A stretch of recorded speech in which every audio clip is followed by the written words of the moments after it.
नमस्ते, जय श्री कृष्ण और हर हर महादेव। तो मुंबई सेंट्रल से अवंतिका एक्सप्रेस लेके हम चल पड़े थे श्री महाकालेश्वर के दर्शन करने। जी हाँ, हम आपको ले चल रहे हैं महाकाल की नगरी उज्जैन। और हम जिस ट्रेन में गए थे उस ट्रेन में व्यवस्था भी काफ़ी अच्छी थी। आप देख सकते हैं, ये सेकंड एसी का बुकिंग किया हुआ था हमने। And the seats were comfortable, the staff was awesome. और हम बस इंतज़ार कर रहे थे सुबह होने का। और जब सुबह हुई तो ऐसा नज़ारा हमें देखने को मिला। It was so pleasant, so cold. Let me tell you, Indian Railways is doing awesome work and awesome trains. तो हम पहुंच ही गए उज्जैन, जिसे कभी अवंतिका कहा जाता था। और उज्जैन पहुंचते ही हमारा स्वागत स्वयं सूर्यदेव ने किया। इतनी ठंड में सूर्य का ये प्रकाश बहुत ही सुहाना लग रहा था। पर हमें निकलना था हमारी होटल की तरफ, ताकि हम श्री महाकालेश्वर के दर्शन जल्दी से जल्दी कर पाए। ऑटो वाले भैया भी बड़े ही अच्छे थे। उन्होंने हमें बताया कि वो हमें सारे टूरिस्ट स्पॉट्स जो उज्जैन में हैं वो नेक्स्ट दिन लेके चलेंगे इन 500 रुपीज़। और उन्होंने हमें हमारी होटल तक भी बहुत ही आसानी से पहुंचा दिया। हमने ये नाश्ता किया और हम निकल पड़े लंच करने के लिए रेडी होकर। Now actually I was disappointed with this hotel. इस होटल का नाम होटल गोकुल है और यहाँ का खाना ओके ओके है। यहाँ पे 2 होटल्स है जो हम आगे मैं आपको बताऊँगी, जहाँ पे हमने खाना खाया था, that was good. Nevertheless I was super excited and super happy कि मैं अपने श्री महाकाल के दर्शन करने जा रही हूँ, जो आपको वीडियो में दिख रहा है। और मैं अच्छे से तैयार होके निकल पड़ी थी, all ready to go to the temple. मैं आपको ये बता दूं कि श्री महाकालेश्वर मंदिर में साड़ी पहनना सिर्फ भस्म आरती के टाइम पे कंपलसरी है। अदरवाइज़ आप चूड़ीदार, कुर्ता पैजामा, कुर्ता एंड लेगिंग्स या फिर जो भी ट्रेडिशनल आउटफिट है वो पहन के जा सकते हैं। But because I was super excited और मैंने सोच के रखा था कि मैं साड़ी ही पहन के जाऊँगी, तो मैंने अपने first outfit, the first darshan के लिए साड़ी को चूज़ किया। And I was very happy with whatever was around. ये पुरानी गलियाँ and the ancient city of Ujjain really really resonated with my soul. ऐसा लगता है यहाँ पे जैसे कण कण में महादेव बसे हुए हैं। फिर हमें ऑटो वाले ने ये पिछले वाले द्वार पे छोड़ दिया और ये बहुत ही स्वीट लेडी ने मुझे वीडियो भी उतारने दिया। मुझसे पूछा भी कि मैं कहाँ डालने वाली हूँ और मैंने कहा मैं यूट्यूब पे डालूँगी। इनसे प्रसाद लेकर हम दर्शन करने चले गए और क्योंकि अंदर कैमरा अलाउड नहीं है तो बाहर आके हमने ये नज़ारा देखा। हमने यहाँ से भारत माता मंदिर के भी दर्शन किए, लेकिन दूर से, क्योंकि हम उस टाइम पे पहुँचे थे जब वो मंदिर बंद हो चुका था। और साइड पे आप महाकाल लोक देख सकते हैं। लेकिन सबसे बढ़िया बात है कि इन्होंने यहाँ पे ये बड़ी बड़ी स्क्रीन्स लगा के रखी है, तो आप यहाँ पे श्री महाकालेश्वर को देख सकते हैं, इनके श्रृंगार को देख सकते हैं। और 24/7 मतलब ये स्क्रीन्स में श्री महाकाल का लाइव रिले होता ही रहता है। So this is something that you can not miss. अगर आपके दर्शन अंदर जाके नहीं हो पाते हैं शांति से, तो आप बाहर आके भी महादेव के दर्शन यहाँ पे कर सकते हैं। तो महाकाल लोक कॉरिडोर जो है वो श्री महाकालेश्वर मंदिर को रुद्रसागर लेक से जोड़ता है। और रुद्रसागर लेक जो है वो शिप्रा नदी से अपने आप को कनेक्ट करता है। श्री महाकाल कॉरिडोर का निर्माण इसीलिए किया गया था ताकि उसे डीकंजेस्ट किया जा सके। जो मंदिर के आसपास में काफ़ी कंजेशन हो जाता था, काफ़ी कभी भीड़ हो जाती थी, उसे डिवाइड करने के लिए इस कॉरिडोर को बनाया गया। इस कॉरिडोर में 200 मूर्तियां हैं भगवान की। And most of the murals that you can see here are stories from the Shiv पुराण। इस कॉरिडोर में 108 पिलर है और इसके 2 एंट्रेंस हैं, Nandi gate and Pinaki gate. और शिप्रा नदी जो यहाँ से बहती है वो आपको कंटिन्यूसली दिखाई देगी, along with a good lighting on the Rudrasagar lake, जो आप आगे देखेंगे। और ये आपको पिलर्स भी दिख रहे हैं। And when it is around sunset आपको ऐसा नज़ारा दिखाई देगा, the different hues of the sky. It is beautiful, it is a beautiful sight to behold. Evening में इस जगह का जो अट्रैक्शन है और इस जगह की जो खूबसूरती है वो और निखर के आती है because of the lighting.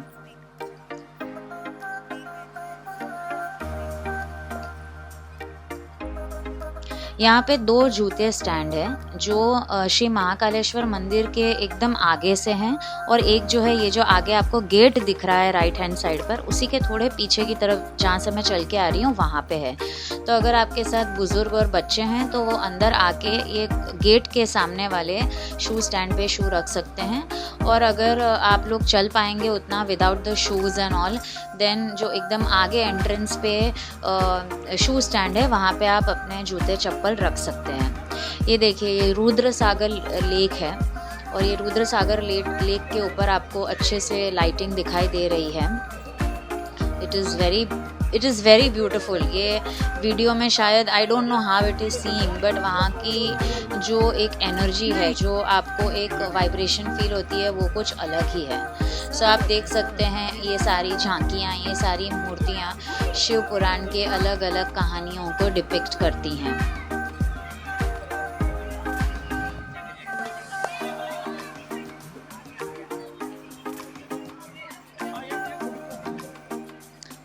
Ujjain वो भी जगह है जहाँ पे महाकुंभ को आयोजित किया जाता है और मनाया जाता है। जैसे कि अभी हमारा महाकुंभ, पूर्ण महाकुंभ प्रयागराज में चल रहा है, वैसे ही जो 4 जगहें हैं हमारे देश में, उज्जैन, हरिद्वार, नासिक और प्रयागराज, तो उज्जैन भी एक वही स्पॉट है जहाँ पे अमृत की वो बूंदें गिरी थी, और तभी से ये एक तीर्थ स्थान बन गया है। और जब भी कुंभ मेला यहाँ पे आयोजित होता है तब यहाँ पे उतना ही उत्साह और उमंग होता है, और बहुत सारे श्रद्धालु यहाँ पे आते हैं। You can see the way they have beautifully created all the stories of the Shiv Puran, and here I am super excited and very happy कि finally मैंने मेरे महाकाल के दर्शन कर लिए। और एक बार दर्शन करने पर मुझे सेटिस्फैक्शन नहीं हुआ था, तो मैं फिर से भी गई थी। ये बढ़िया लिखा हुआ है, जय श्री महाकाल, यहाँ समय गुजर जाएगा। ये एक बहुत ही डीप थॉट है कि जो समय हम सोचते हैं हमारे हिसाब से, और जो भगवान के हिसाब से जो काल है वो काफ़ी अलग है, इसलिए ये लिखा गया है। फिर बाद में हमने ये चाय पी और हम चल पड़े माता हरसिद्धि मंदिर की तरफ, क्योंकि हमें हमारे होटल वाले भैया ने कहा था कि हमें श्री राम घाट और माता हरसिद्धि मंदिर की आरती मिस नहीं करनी चाहिए। लेकिन हम श्री महाकालेश्वर मंदिर के दर्शन के बाद इतने खोए हुए थे उस एनर्जी में कि हम वहीं पे बैठे रह गए, तो हमारी श्री राम घाट की आरती मिस हो गई। लेकिन माता हरसिद्धि मंदिर की आरती हमने करी है, जो मैं आपको यहाँ पे आगे सुनाऊंगी, and you are going to love this. Mata Harsiddhi मंदिर 51 शक्तिपीठ में से एक है। यहाँ माता सती की कोहनी गिरी थी, और यहाँ पे जो आप दीप स्तंभ देख रहे हैं वो लोहे का बना हुआ है, और इस पे जब दीपक को प्रज्वलित किया जाता है शाम को, वो भी एकदम ब्यूटीफुल नज़ारा होता है देखने के लायक। और इस आरती को आप बिल्कुल मिस मत कीजिएगा। हम लोगों ने 1.5 आवर वहाँ पे सिर्फ बैठे रहे, क्योंकि ये जो एनर्जी थी, ये जो आरती का उत्साह था, जितने श्रद्धालु यहाँ पे दर्शन करने आ रहे थे, वो अपने आप में एक स्पिरिचुअल, डिवाइन, मैजिकल एक्सपीरियंस था। आप इसे बिल्कुल भी मिस मत कीजिएगा। और आप सुनेंगे आगे जाके, मैं इसमें बोलना भी बीच में बंद कर दूँगी कि कैसे हमने इस पूरी आरती को एंजॉय किया हुआ है।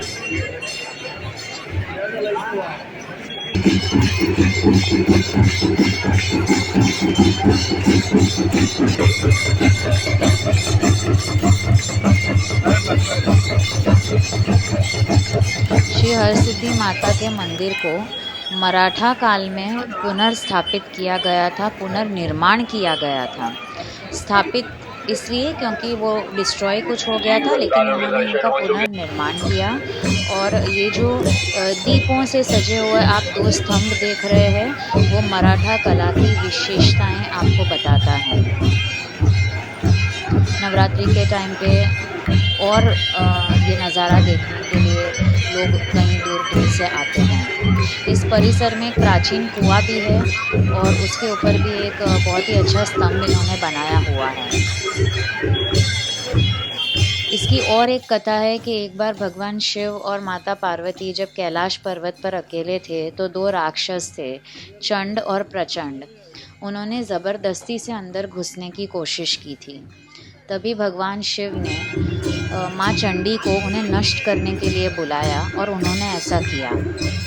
भगवान शिव उनसे प्रसन्न हुए और उन्हें सबको जीतने वाली की उपाधि दे दी।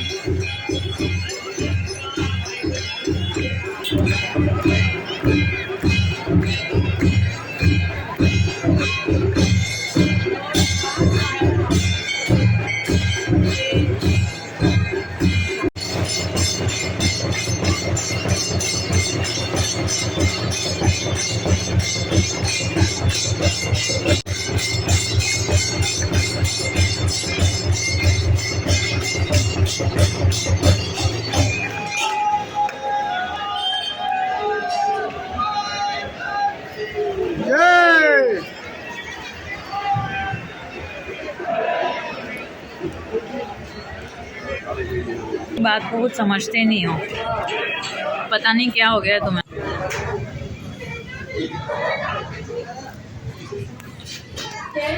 नेक्स्ट दिन सुबह हम निकल पड़े थे हमारे टूरिस्ट स्पॉट्स को देखने के लिए और सुबह सुबह सारी दुकानें बंद थी तो ये एकदम एंशियंट फील दे रहा था। बड़ा ही मज़ा आ रहा था मुझे उज्जैन सिटी में जाके। मुझे ऐसा लग रहा था कि अगर मेरे पास ऑप्शन होता तो मैं यहीं पे बस जाऊं।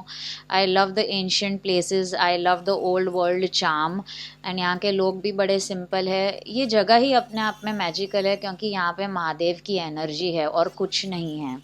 आप जैसे ही यहाँ पे आएंगे आपको महसूस हो जाएगा कि यहाँ पे हर जगह केवल और केवल महादेव है, शिव जी है। तुम्हें बहुत था गोकुल भोकुल, चलो चलो इसमें चलते हैं, चलो चलो ऐसे बोल रहे थे मेरे को। मैं तो नहीं हूँ बाबा। फिर हमने ये देखा कि हर रोज़ सुबह यहाँ की जो लोकल औरतें हैं, लोकल रेसिडेंशियल औरतें हैं, वो घड़े में पानी चढ़ाने जाती है श्री महाकालेश्वर ज्योतिर्लिंग में।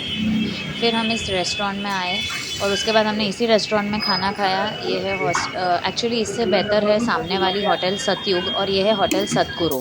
दोनों ही इक्वली अच्छी है। ये श्री महाकाल मंदिर के जाने के रास्ते की तरफ आती है, स्पेशली अवंतिका द्वार की तरफ।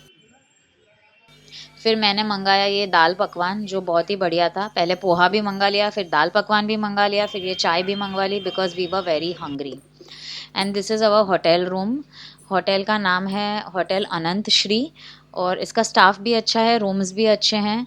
हमें पहले छोटा रूम दिया गया था, फिर हम लोगों ने जब रिक्वेस्ट की तो उन्होंने हमें ये बड़ा रूम दिया और we were very happy because we really required more space being more people and the hotel amenities and everything was good. Bathroom में इन्होंने लिक्विड सोप भी दिया हुआ है, नॉर्मल सोप भी दिया हुआ है, शैम्पू दिस दैट जो यूजुअली होटल्स में देते हैं। So all in all I can tell you कि ये 3 स्टार 4 स्टार की फैसिलिटीज़ वाला होटल है और आप इसे डेफिनेटली बुक कर सकते हैं। क्लेanलीनेस वगैरह भी बहुत ही अच्छे से यहाँ पे मेंटेन किया हुआ है।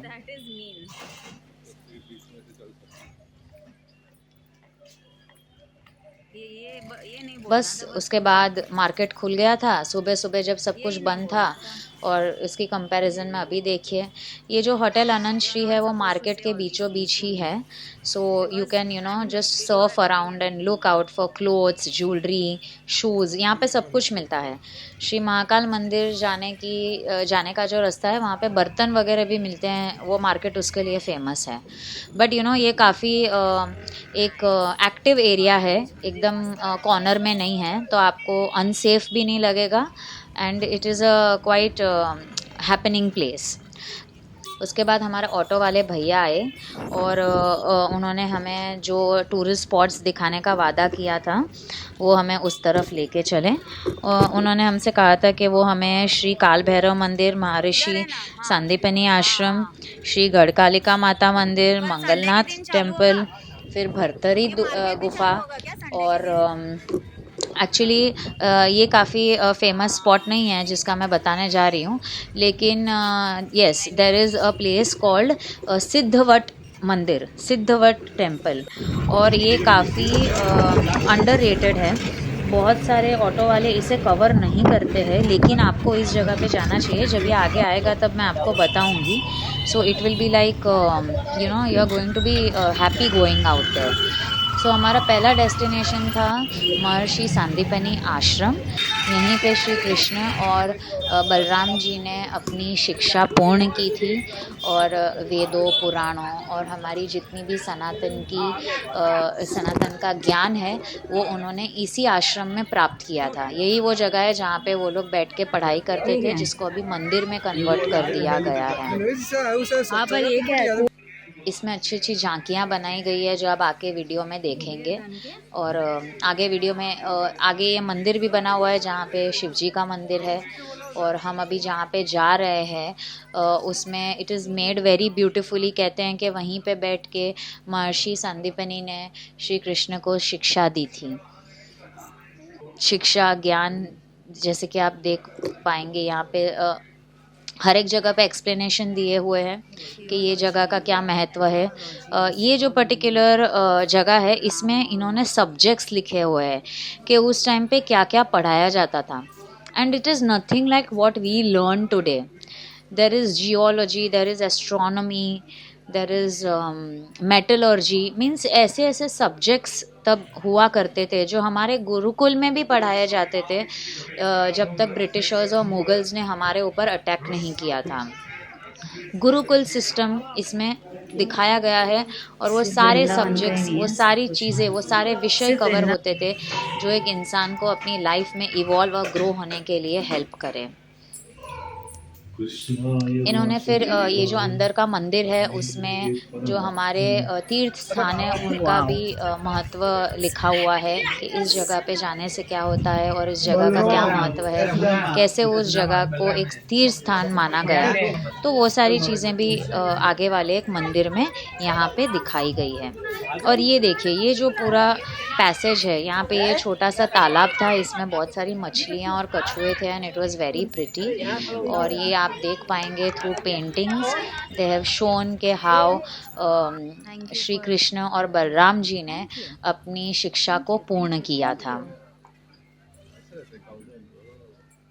मेरी टांग खींच रहे हो तुम ये सोच रहे हो।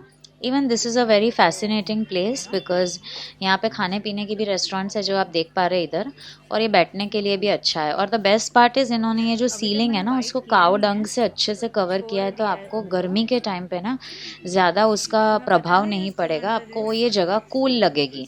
Because you are going around without chappals, they have taken care of कि ये सारी जगहें श्रद्धालुओं के लिए बहुत ही ईजिली एक्सेसिबल हो।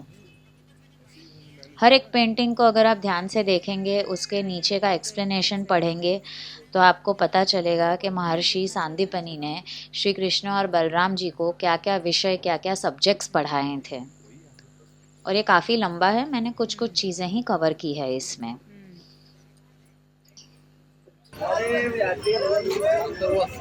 पूरे मध्य प्रदेश में मालवी नाम की भाषा यूज़ होती है। और हम बाद में पहुंच गए हमारे नेक्स्ट डेस्टिनेशन पे। ये है मंगलनाथ मंदिर।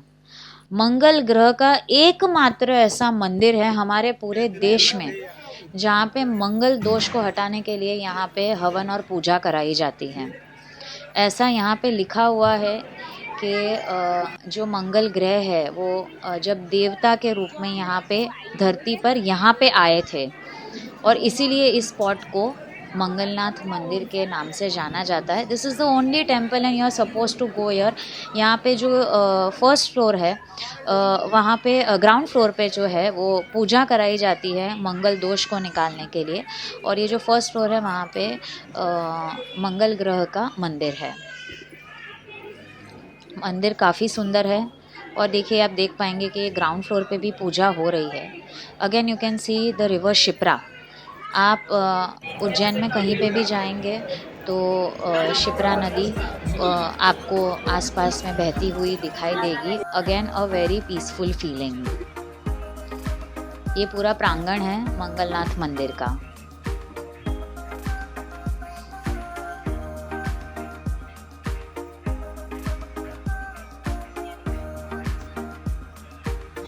ये देखिए, ऑटो से जब हम दूर चले गए तब भी ये कितना बढ़िया दिख रहा है। और जब यहाँ पे कुंभ मेला लगता है तब भी यहाँ पे बहुत सारे श्रद्धालु दर्शन करने के लिए आते हैं इस मंगलनाथ मंदिर में। तो ये है सिद्धवट मंदिर जिसकी मैं बात कर रही थी। सिद्धवट मंदिर इसीलिए फेमस है क्योंकि यहाँ पे सिद्धवट वट वृक्ष है। हमारे पुराणों और हमारे सनातन के हिसाब से 4 वट बहुत ही ज़्यादा इम्पॉर्टेंट है, महत्वपूर्ण है, उसमें से ये सिद्धवट एक है। और कहते हैं कि इस सिद्ध वट को, ये जो आप आगे वट देख रहे हैं वो उसी का हिस्सा है। अंदर जो मंदिर है इसे माता पार्वती ने स्वयं लगाया था, इसीलिए इस जगह पे एक शिवलिंग है जिसे यही मान के चलते हैं कि यही यहाँ पे शिव जी का और माता पार्वती का स्वयं वास है। A more interesting story about this is that ऐसे कई मुग़ल राजा थे जिन्हें लगा कि ये इस वट वृक्ष को काट के उखाड़ के फेंक दे, लेकिन कोई ये नहीं कर पाया क्योंकि ये अपने आप उग जाता था। वो दीवार फाड़ के या फिर इन्होंने उसके ऊपर लोहे को मेल्ट करके उसको स्टॉप करने की कोशिश की, इन्होंने बहुत कोशिश की, उसके ऊपर स्टोन की वॉल बनाई, कुछ भी बनाया। तो ये सारा एक्सप्लेनेशन इसमें दिया हुआ है। तो although this is not a very famous spot, you should visit this Siddhavat temple.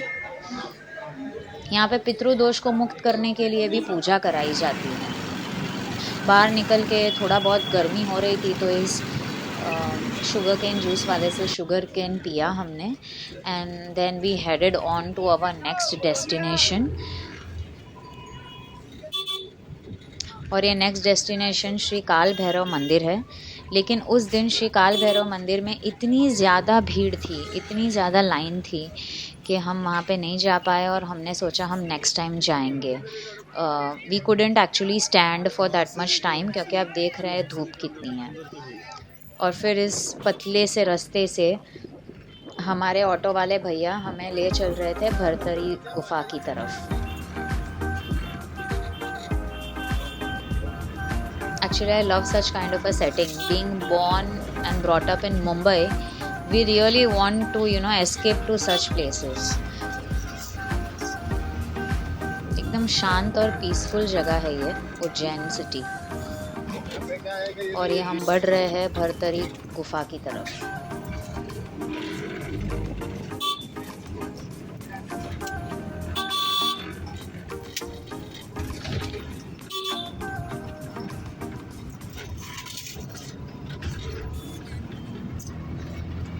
यहीं पे ऑटो वाले ने स्टॉप कर दिया था और हम आगे आगे जा रहे थे भरतरी गुफा की तरफ। थोड़ा नीचे जाना है।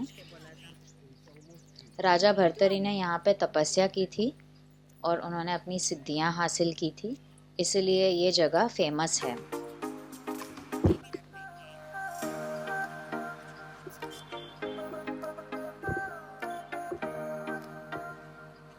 यहाँ पे आप ये सारी शॉप्स देखेंगे। फिर गाय को चारा डालने के लिए यहाँ पे लोग रहते हैं। तो एकदम ट्रेडिशनल, मतलब you will get the entire countryside feeling, the village side feeling, which is amazing.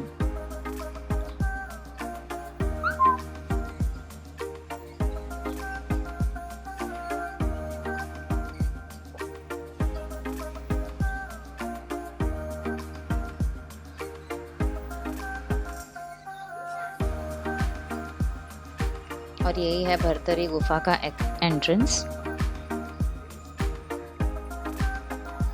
ये माता गढ़कालिका मंदिर के पास है। तो पहले आपको यूजुअली ऑटो वाले भरतरी गुफा में लेके जाएंगे। ये आप देख पा रहे हैं गौ माता अच्छे से अपना भोजन कर रही है और आगे ही शू स्टैंड है।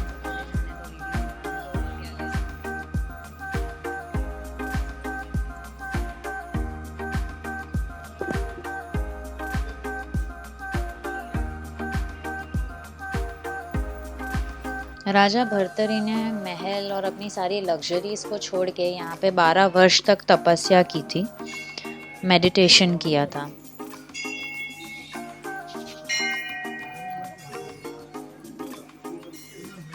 और सिंहासन उन्होंने अपने भाई विक्रमादित्य को दे दिया था। ये सारी कहानी आपको, ये जो यहाँ पे बैनर लगाया हुआ है, जो इन्फॉर्मेशन है वो आपको पढ़ने को मिल जाएगी। यहाँ पे जाने के लिए आपको एक चीज़ के लिए काफ़ी केयरफुल होना पड़ेगा कि ये जो गुफा का एंट्रेंस है ना, वो बहुत छोटा भी है और अंदर जाके गुफा काफ़ी छोटी है, तो लोग ना यहाँ पे बहुत क्राउड कर देते हैं। And this is a civic sense, basic logic के लोगों को ये समझना चाहिए कि अंदर ज़्यादा क्राउड ना करे। एंट्रेंस पे लिखा हुआ है कि सिर्फ इतने ही लोग जाएं, तो उतने ही लोगों को इस गुफा में जाना है। ये है माता गढ़कालिका मंदिर। ये भी 51 शक्तिपीठ में से एक है और यहाँ पे माता सती के होठ गिरे थे। नवरात्रि के टाइम पे यहाँ भी काफ़ी श्रद्धालु दर्शन करने आते हैं। देखिए कितने प्यार से माँ अपने भक्तों को आशीर्वाद दे रही है, अपने बच्चों को दर्शन दे रही है। एलसी फिर हमारा टूर ख़त्म हुआ और हम आ गए होटल सात्विक। और जो होटल सात्विक था वो भी ठीक नहीं था, क्योंकि इसको खा के हमारे पेट में गड़बड़ हो गई। फिर हम थोड़ा बहुत मार्केट की तरफ भी गए, चूड़ियाँ देखी, कुछ ख़रीदा नहीं, सिर्फ देखना था मार्केट में क्या है, क्योंकि this is one of the places जहाँ पे जूते मिल रहे थे, जूते चप्पल वगैरह। But then not interested much, क्योंकि साड़ीज़ वगैरह आप ख़रीद सकते हैं यहाँ पे, आपको अच्छा ही लगेगा। हमारे देश में कोई भी मार्केट हो वहाँ का कलेक्शन अच्छा ही होता है, मैंने देखा है। ये देखिए ये होटल अनंत श्री का एंट्रेंस है, just in between the market. इतना नैरो एंट्रेंस पे आपको लगेगा कि इसमें होटल कैसी होगी, लेकिन यकीन मानिए होटल भी अच्छी है और कमरे भी अच्छे हैं। ये पूरा होटल का टूर है। मतलब हमारा जो रूम था वो 2nd फ्लोर पे था, और मतलब इतना घूमने के बाद एक पॉइंट ऑफ टाइम पे तो मुझे काफ़ी ऐसा लग रहा था कि यहाँ पे लिफ्ट होती तो अच्छा होता। इनके पास लिफ्ट नहीं है, ये एक इनका डिसएडवांटेज है। वैसे आपको काफ़ी सारी होटल्स मिल जाएंगी मंदिर के आसपास भी, this is just one of it. मंदिर के आसपास भी काफ़ी अच्छी धर्मशाला और होटल्स है जो आप बुक कर सकते हैं आपके जब आप उज्जैन में श्री महाकालेश्वर ज्योतिर्लिंग के दर्शन करने आएँ तब। So this is just one of them. And the next time, क्योंकि मैंने श्री राम घाट की आरती भी मिस की हुई है, और मैंने गणेश मंदिर जो है वहाँ पे श्री चिंतामणि गणेश मंदिर, और बहुत सारे स्पॉट्स मैंने मिस किए हैं, तो I am going to go back. तो ये जो मैं कह रही थी कि मैं 2nd टाइम जाऊंगी श्री महाकाल के दर्शन करने, ये मैं गई थी, और क्योंकि मेरे साथ कोई आने को रेडी नहीं था, मैं अकेली चली गई। और ये जो है ये मेन एंट्रेंस है, ये अवंतिका द्वार है, अवंतिका द्वार की तरफ जाने वाला एंट्रेंस। और तभी देखिए मेरा नसीब कितना अच्छा है कि तब आरती हो रही थी, और वहाँ पे जितने भी लोकल शॉप्स वाले थे अपना काम छोड़ के वो खड़े होके श्री महाकाल की आरती की आरती में सम्मिलित हो रहे थे। सभी अपना काम छोड़ के सिर्फ और सिर्फ आरती में मग्न थे। That is the best thing I have seen, क्योंकि आपको टीवी स्क्रीन पे सब कुछ दिखाई दे रहा है, आपको अच्छे से आरती मिल रही है, उसका सौभाग्य मिल रहा है। और क्योंकि ये लोग उज्जैन के ही है, फिर भी वो एक भी मोमेंट, एक भी दिन, एक भी पल ऐसा नहीं छोड़ते जहाँ पे वो इस आरती का लाभ ना ले सके। और मैंने भी आरती की, जैसे कि आप स्क्रीन पे देख पा रहे हैं। मुझे अपने सौभाग्य पे बिल्कुल भी विश्वास नहीं हुआ, बट आई वॉज थैंकिंग। मैं मेरे महाकाल से कह रही थी कि ये आपकी कृपा है कि मुझे इस आरती के दर्शन हो रहे हैं। और इसके बाद मैं अंदर गई उनके दर्शन करने के लिए। 250 रुपीज़ की टिकट लेके श्री महाकालेश्वर ज्योतिर्लिंग मंदिर में आपको 2 तरह की लाइन मिलेगी। एक जो है वो है नॉर्मल लाइन, जहाँ से आपको दूर से दर्शन होते हैं। फिर 250 रुपीज़ की लाइन है जो वीआईपी दर्शन है, जो आजकल हर मंदिरों में होता है। तो आपको थोड़ा पास से दर्शन होंगे और आपको ज़्यादा लाइन में नहीं खड़ा रहना पड़ेगा। फिर जो है वो आपको एक रजिस्ट्रेशन के थ्रू आपको जो एक्स्ट्रा वीवीआईपी जो लाइन है, those are the special people who have some connection और समथिंग, वो आप जा सकते हैं। बट अगर मैं फ्रैंकली कहूँ तो ये जो सिस्टम है वो मैं सपोर्ट नहीं करती, ऐसे वीवीआईपी, वीआईपी और ये पेड वाला भी, क्योंकि मुझे दर्शन अच्छे से करने थे। मैंने पे करके मैं अंदर गई, और यहाँ पे मोबाइल ले जाना अलाउड है एक ही पॉइंट तक। आप गर्भगृह के पास मोबाइल ऑन नहीं कर सकते हैं। तो ऑब्वियसली अगर आप दर्शन करने जा रहे हैं तो मतलब महाकाल मंदिर में आपको बहुत ही ज़्यादा श्री महाकालेश्वर ज्योतिर्लिंग के कुछ रिकॉर्ड करने के लिए नहीं दिया जाएगा। But again coming back to what I was saying कि ये जो वीआईपी है, नॉर्मल दर्शन है, वीवीआईपी, फिर एक्स्ट्रा स्पेशल पीपल, ये जो तरह का डिफ्रेंसिएशन है वो बंद होना चाहिए हर जगह पे। क्योंकि श्रद्धालु तो श्रद्धालु होता है, और सबको हक है कि वो अपने भगवान के दर्शन बहुत ही आराम से प्यार से करे, ना ही धक्के में, ना ही 2-2 सेकंड में उनको धक्का मार के बाहर फेंक दिया जाए। That is not the way I guess कि खुद भगवान भी चाहेंगे कि उनके बच्चों को ऐसे ट्रीट किया जाए। फिर मैं दर्शन करके बाहर आ गई, क्योंकि वहाँ पे कैमरा इनसाइड तो अलाउड, गर्भगृह के पास तो मैं नहीं ले पाई। और फिर ये सारा नज़ारा देखने को मिला। And in the evening I was not much hungry, so I had this amazing कढ़ा हुआ दूध and this angoori rabri that I will be showing along with this khichdi and actually that is not there. ये नेक्स्ट दिन का lunch था, वो मैंने नहीं कवर किया, ये नेक्स्ट दिन का लंच था। और उसके बाद हमने डिनर होटल में मंगाया था और फिर हम ये निकल पड़े थे टुवर्ड्स मुंबई, बिकॉज देन हमारी ट्रेन थी और ये काफ़ी ठंडी थी उस दिन भी जब हम निकले। We had gone for 3 days and 2 nights। और फिर हम पहुंच गए उज्जैन के स्टेशन की तरफ, और अपने साथ मेरे महाकाल की एनर्जी लेके मैं वापस मुंबई आ गई। And again I am sure I am going to go back, क्योंकि मुझे ऐसा लगता है कि मुझे बार बार श्री महाकालेश्वर ज्योतिर्लिंग के दर्शन करने हैं। मुझे ऐसा लगता है कि I am not satisfied with this one darshan. और ये हमारी ट्रेन में हमने फर्स्ट एसी बुक किया था, उसकी सारी फैसिलिटीज़ है जो आप फॉर अ कंफर्ट बुक कर सकते हैं। The first AC tickets are expensive but all in all is a luxury experience. तो फिर मिलते हैं दूसरे वीडियो के साथ। नमस्ते।